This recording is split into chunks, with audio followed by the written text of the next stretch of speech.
नमस्कार, मैं Dhananjay Kumar the public India में आपका स्वागत है। ऐसा लग रहा है कि जैसे पूरे देश में जेन अल्फा और जेन जी जाग गए हैं। राजस्थान हो, उत्तर प्रदेश हो, बिहार हो, तेलंगाना हो, हर जगह से खबरें आ रही हैं। तेलंगाना की ही अगर बात करें, अभी बड़ी चर्चा में हैदराबाद का जो नालसर यूनिवर्सिटी ऑफ लॉ है, वहाँ 2026 बैच के जो लॉ ग्रेजुएट्स थे, उन लोगों ने दीक्षांत समारोह में जो आने वाले थे चीफ गेस्ट के तौर पर सीजीआई, उनके आने का विरोध किया। इसको लेकर के हंगामा हुआ और बार काउंसिल ऑफ इंडिया है, उसने कहा कि ये जो छात्र हैं, इनका जो है रजिस्ट्रेशन बार काउंसिल में कहीं भी, देश में कहीं भी नहीं होगा, यानी वो प्रैक्टिस नहीं कर पाएंगे। मामले ने तूल पकड़ा, बहुत सारे लोगों ने सवाल उठाए, हम लोगों ने भी कहा कि ये क्या दादागिरी है, मेरी मर्जी है, मैं नहीं लूंगा चीफ जस्टिस ऑफ इंडिया से सर्टिफिकेट आप चीफ जस्टिस ऑफ इंडिया के देने से थोड़े हमारा सर्टिफिकेट महत्वपूर्ण हो जाता है। सर्टिफिकेट हमने पढ़ाई की है और विधिवत पढ़ाई की है, तो हमें सर्टिफिकेट दिया जा रहा है। मेरा मन है नहीं लेंगे सीजीआई से। सीजीआई जिस तरीके से विवादों में रहे हैं, खास करके सूर्यकांत, उन पे कई तरीके के आरोप लगते रहे, पहले भी, सीजीआई होने से पहले भी, सीजीआई के बाद भी। ये कॉकरोच जनता पार्टी तो उनके कहने के अनुसार ही बनी है। जो युवाओं को कहा था कि कॉकरोच है, बाद में सफाई दी कि हमने युवाओं को नहीं कहा था, उन लोगों को कहा था जो हमारे हमारे पेशे में, वकालत में जो ऐसे लोग हैं जो खामखा के कोई याचिका दायर करते रहते हैं। लेकिन बात बढ़ती चली गई और फिर जो है कॉकरोच जनता पार्टी जमीन पे आई, जंतर मंतर में आंदोलन हुआ और अब कॉकरोच जनता पार्टी के लोग कह रहे हैं कि गांव गांव जहां जहां सरकारी स्कूल है, वहां जाकर के हम, वहाँ सारी चीजें मिल रही हैं, सारी सुविधाएं हैं या नहीं है, इसको लेकर के हम चर्चा करेंगे, बात करेंगे और एक आंदोलन जैसा मामला बनेगा। लेकिन इसके अलावा देखिए कि चाहे राजस्थान हो, चाहे उत्तर प्रदेश हो, चाहे बिहार हो, हर तरफ छात्र जो है वो सड़कों पर अपनी मांगे उठा रहे हैं। जंतर मंतर ने जिसे लगता है जादू कर दिया है और जो सालों से लोग चुपचाप थे, सहने को मजबूर थे कि क्या करेंगे, सरकारी स्कूल तो ऐसा ही चलता है, प्राइवेट स्कूल में पढ़ाने के पैसे नहीं लोगों के पास, सबके पास पैसे नहीं कि प्राइवेट स्कूल में पढ़ाएं। तो अब तमाम बच्चों ने जो है हंगामा करना शुरू कर दिया है। लखनऊ में चौराहे पर जो है लोग जमा थे, बच्चे, वहां से मंत्री गुजर रहे थे, मंत्री गए, बात की उन्होंने और बच्चों के स्कूल गए और उनको समझाया, उनसे कहा कि सारी चीजें आपको मिल जाएगी। कई जगह हुआ है जहां बैठने की जगह नहीं थी, वॉशरूम की जगह नहीं थी और कई प्रॉब्लम थी, पंखे नहीं चल रहे थे, उन सब प्रॉब्लम को लेकर के बच्चे आंदोलन कर रहे हैं। और बिहार में भी देखिए वापस जो है, जो पब्लिक सर्विस कमीशन है, बीपीएससी, उसके छात्र आंदोलन पे जा रहे हैं। 18 तारीख से वो कह रहे हैं कि हम, सरकार अगर हमारी मांग नहीं मानती है तो हम आंदोलन पे जाएंगे। उधर देखिए बांकीपुर विधानसभा सीट जीतने के बाद प्रशांत किशोर ने जो बांकीपुर में किया, उसको लेकर के अब पूरे बिहार में जो है विधायकों की घेराबंदी शुरू हो गई है, विधायकों से लोग सवाल कर रहे हैं। तो हर तरफ ये दिख रहा है कि नरेंद्र मोदी जी की सरकार के 12 साल के दौरान देश में जो हुआ, ऐसा लगा कि सरकार जो चाहे करेगी।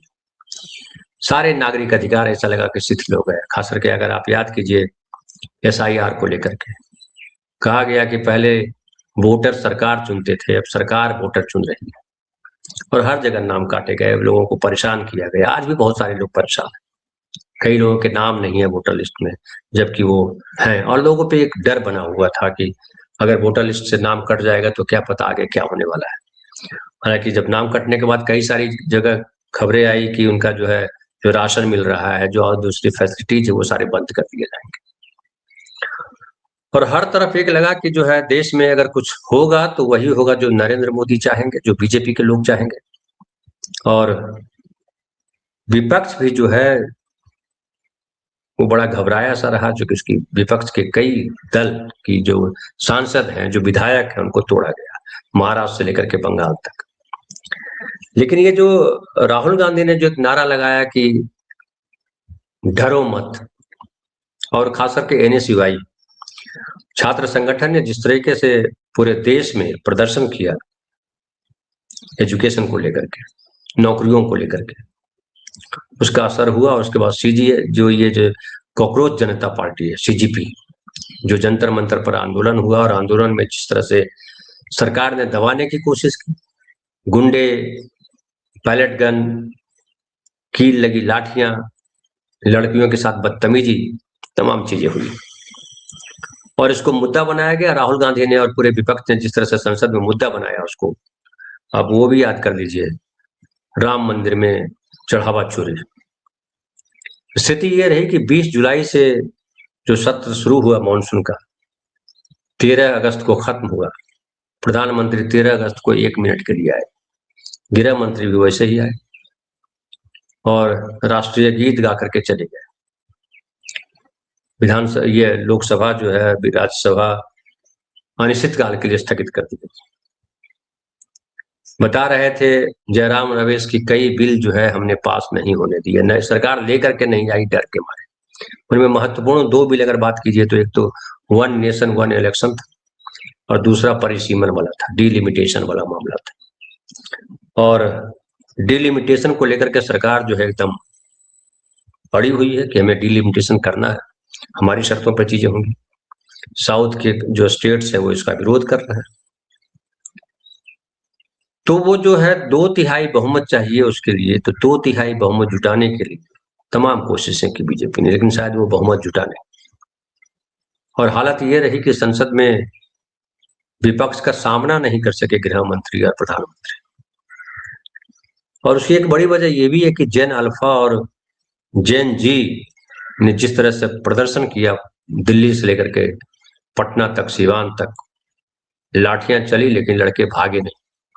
लड़कियों ने जिस तरह से गालियां दी और प्रधानमंत्री को जिस तरह से कल्चरल शॉक लगा, इन तमाम चीजों का असर हुआ है भाजपा सरकार पे।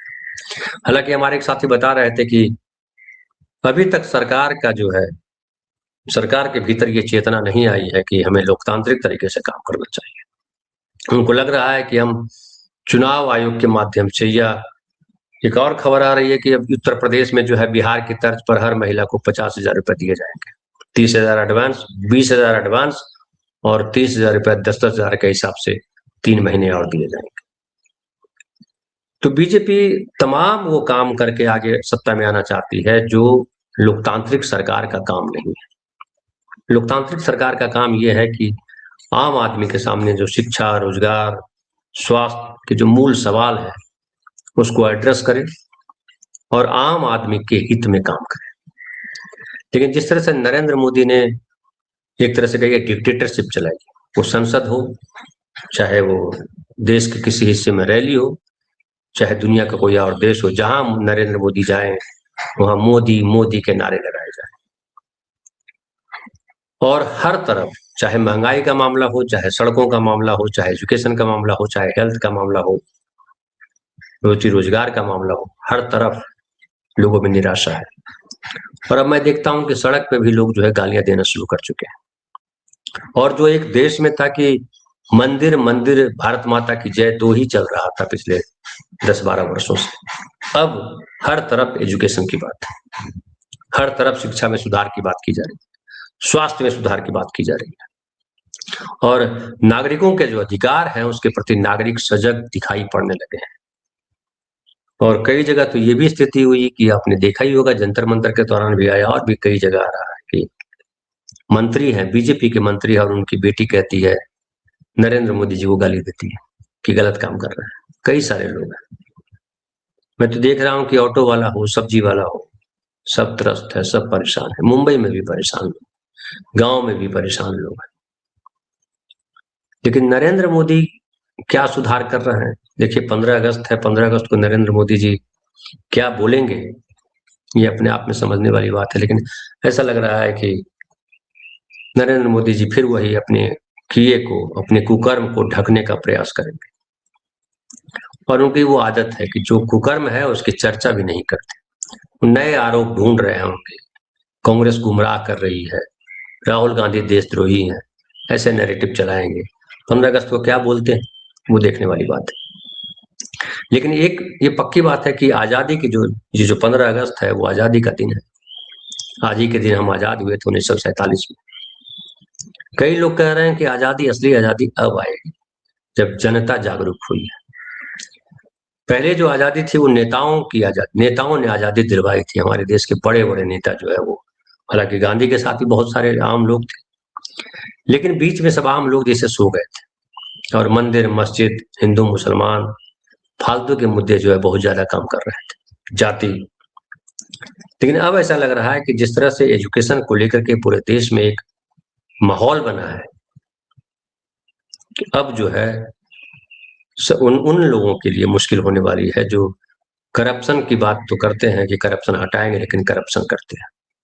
जो भारत माता की जय तो बोलते हैं, लेकिन भारत को कैसे नुकसान पहुंचाया जाए, अपना कैसे फायदा किया जाए, उसमें लगे रहते हैं। वो चाहे अडानी का मामला हो, चाहे कोई और।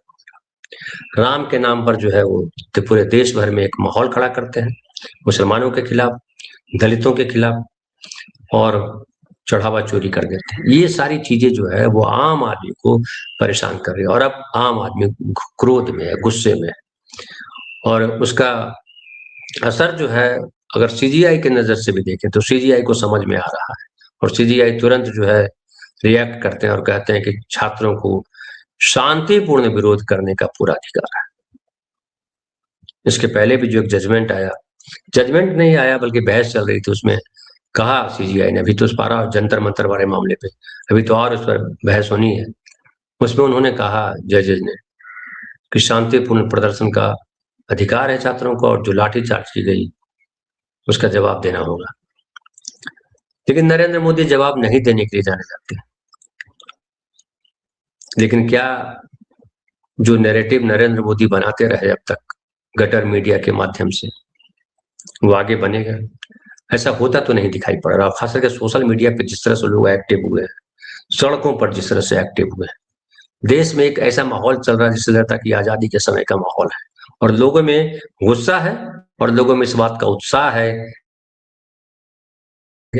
आप लाठी चलाओ, गोली चलाओ, हम हटेंगे नहीं। तो देखते हैं क्या होगा।